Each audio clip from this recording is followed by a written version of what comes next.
Hey guys, today we're working on a 2005 Suburban. The oil pressure sending unit has failed. As you can see, you turn the key on, it pegs to 80 psi, not even running, that's not a good sign. Go ahead and fire it up, and it pegs to 80 again. So we got to replace it. Piece of cake, right? Not entirely. Now, I'm going to show you some things that are going to be helpful, and you're going to look at this and say, are those knee pads? Yeah, I'm going to crawl on top of my engine so I can show you what I'm doing. This is an 8mm socket to remove the Vortec cover. That's going to fit over your sending unit. This is a 3-prong sending unit. You can pick these up on the internet for $35, $40, not too bad. Now let's take a look at where this thing is. Okay, behind the intake, behind everything, you're going to see the top of this with the plug on there still. I'm going to show you a better view of this in a second.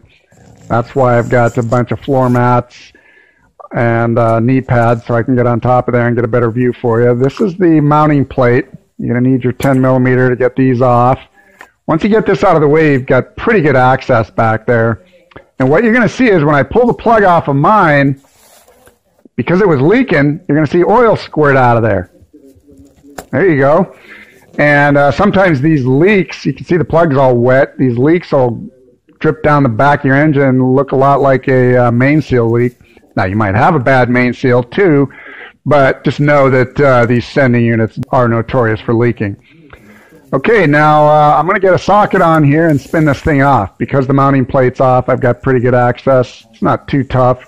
And it's going to go back on the exact same way. Not too difficult.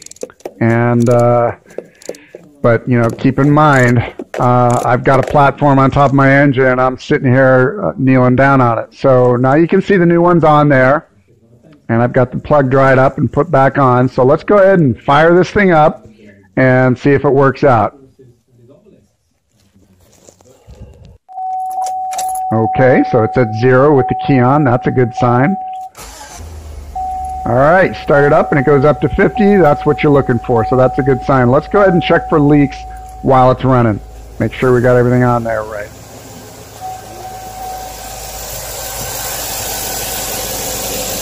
All right, that looks good. Nice and dry. Just put your mounting bracket back on, get that cover back on, and you're good to go.